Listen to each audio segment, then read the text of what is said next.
Իրան-ԱՄՆ պատերազմում հաղթում է Ռուսաստանը։ Եվրոպական խորհրդի նախագահ Անտոնիո Կոշտայի օրեր առաջ հայտնած այս դիրքորոշումը Եվրոպայի համար վերահաստատվում է պատերազմի ամեն հաջորդ օրվա հետ։ Պատերազմի պատճառով ձևավորվող էներգետիկ ճգնաժամը եւ աշխարհի ուշադրությունը ռուս-ուկրաինական պատերազմից մերձավոր արևելք շեղվելը միայն ի նպաստ Ռուսաստանի է, վստահ է Անտոնիո Կոշտան։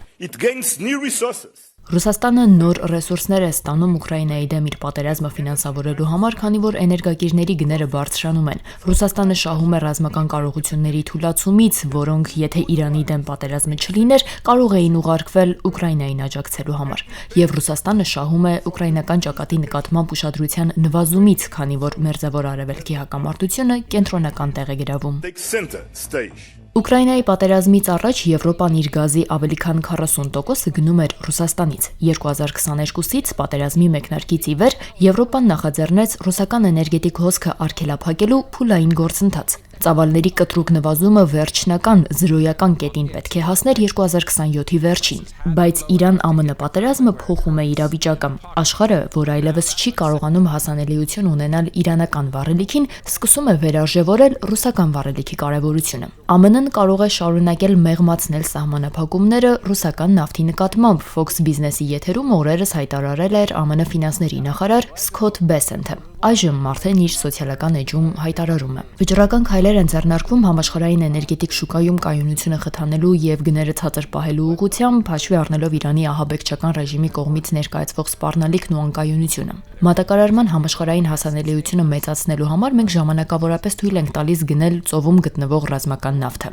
Այս կարճաժամկետ որոշումը վերաբերում է միայն արդեն տարանցվող նավթին եւ էական ֆինանսական օգուտ չի բերի Ռուսաստանի կառավարությանը, գրել է Բեսենթը։ ԱՄՆ զինված ուժերը առաջին անգամ ռմբակոծել են Իրանի Խարկ կղզու ռազմական թիրախները։ Կղզին Իրանի մայրաքաղաքից մոտ 19 մղոն հեռավորության վրա է եւ ապահովում է Իրանի հում նավթի արտահանման մոտ 90%-ը։ Թրամփը սպառնացել է հարվածել կղզու նավթային ենթակառուցվածքներին, հավելելով, որոշել է չոչնչացնել կղզու նավթային ենթակառուցվածքները, բայց եթե Իրանը կամ որևէ մեկը որևէ քայլ անի խանգարելու Հորմուզի նեղուցով նավերի ազատ ու անվտանգ տեղաշարժին, անմիջապես կվերանայի որոշումը։ Իրանի հոգևոր նոր առաջնորդ Մոջթաբա Խամանեիի առաջին հրապարակային հայտարարությունն այն մասին էր, որ Հորմուզի նեղուցը շարունակելու է փակ մնալ։ Սա այն ճանապարհն է, որով կատարվում է նավթի համաշխարհային առևտրի մոտ 20%-ը։ Իրանն ավելի վաղ եւս հայտնել էր, որ պատերազմն ավարտելու ճանապարհը ոչ թե ԱՄՆ-ի հետ բանակցությունն է, այլ աշխարհին ուղղված տնտեսական սպառնալիքը։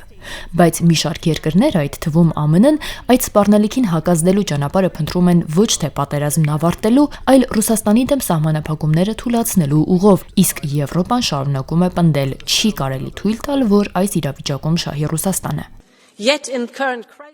Ընթացիկ ճգնաժամի պայմաններում ոմանք պնդում են, որ մենք պետք է հրաժարվենք մեր երկարաժամկետ ռազմավարությունից եւ նույնիսկ վերադառնանք ռուսական վառելիքին։ Սա ռազմավարական սխալ կլինի։ Սակայն իրավիճակն արդեն էականորեն փոխվել է։ Եթե մինչև ԱՄՆ-Իրան պատերազմը Ռուսաստանը պատժվածի դերում էր ու սպասում էր Եվրոպայի կողմից վերջնական սահմանափակմանը, այժմ Վլադիմիր Պուտինը հայտարարում է, պատժողն արդեն կարող է ինքը լինել ու հրաժարվել Եվրոպային վառելիք տալուց մինչև սահմանափակումների ուժի մեջ մտնելը։ Կառավարությունն արդեն իսկ խնդիր է դրել գնահատելու եվրոպական շուկային մեր վառելիքի մատակարարումները դադարեցնելու հնարավորությունն ու նպատակահարմարությունը առանց սպասելու, որ դուռը ցուցադրաբար կփակվի մեր առջև։ Նպատակն այն է, որ դա անենք հիմա եւ այդ ծավալները եվրոպական շուկաներից ուղենք դեպի ավելի խոստումնալից տարածքներ եւ ամենակարևորը այնտեղ հենարան ձեռք բերենք։ Այս իրավիճակում Ռուսաստանի նկատմամբ ավելի բարեկամական տրամադրված որոշ երկրներ, Հունգարիան եւ Սլովակիան, մեղադրում են Ուկրաինային։ Հարցն այն է, որ այդ երկրները չէին հրաժարվել Ռուսաստանից վառելիք գնելու մտքից եւ անում էին դա Ուկրաինայով անցնող նավթատարի միջոցով։ Պատերազմի ընթացքում այդ ճանապարհը վնասվել է եւ երկրները պնդում են, որ Ուկրաինան պետք է արագ գործի, որպեսզի իրենք կրկին ռուսական վառելիք ստանալու հնարավորություն ունենան։ Եվրամիության անդամ Հունգարիան նաեւ արգելափակել է Ուկրաինային տրամադրվելիք 90 միլիարդ եվրոյի վարկը, ինչպես նաև Ռուսաստանի դեմ պատժամիջոցների նոր փաթեթը։